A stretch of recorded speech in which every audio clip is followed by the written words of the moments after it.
When it comes to photography, I think we all have regrets. So I figured we'd talk about my biggest photography regret on my way to this client meeting.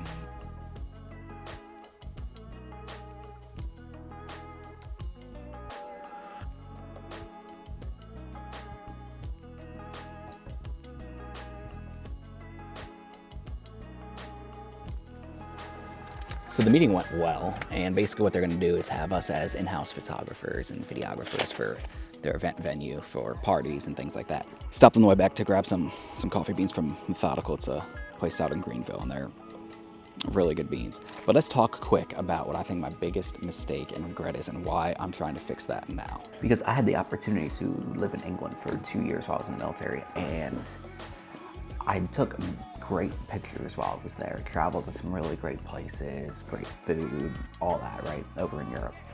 But the thing that I don't like is I don't have videos of that. I have some on my phone, but I don't have actual like documenting of me going and doing that. That's part of the reason I'm doing vlogs, reviews, and other videos is just to kind of have a little bit of a mix, because I think it's important to kind of like recap your trips. Maybe people watch it, maybe people don't. That's okay, but it's something for you to look at in the future and be like, okay, yeah, I remember doing that.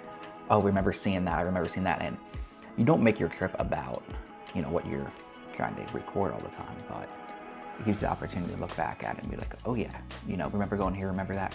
Because there's parts to these trips that I don't think about, I don't remember. And there's parts like, the other day, I brought it up to one of my friends because I completely forgot about it. And something he said jogged my memory. And I was in France, Nice, France in 2017. And there's this park when you're going towards Monaco, and it overlooks all of Nice. You have the Riviera on your left, you have the city on your right, and you kind of have the road that goes along the coast. And you see the sun coming down, over the mountain.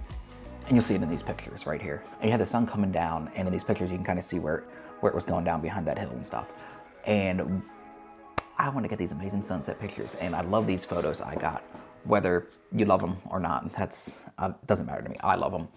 Brings back some fun memories because I had a great time there. Weather was fantastic. One of the things that happened after I took these photos is the area I was at, there was a few of us that were there, right? Some other people taking photos.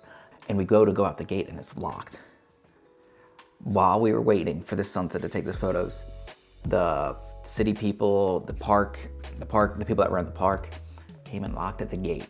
So we had no way of getting out, or so we thought. And there was a couple people that like climbed outside the gate and like went around it to like the hill or like scaled down. And I was like, this is too high for me to be doing that. I don't want to fall and get hurt. I think those were probably some local kids, that were doing that.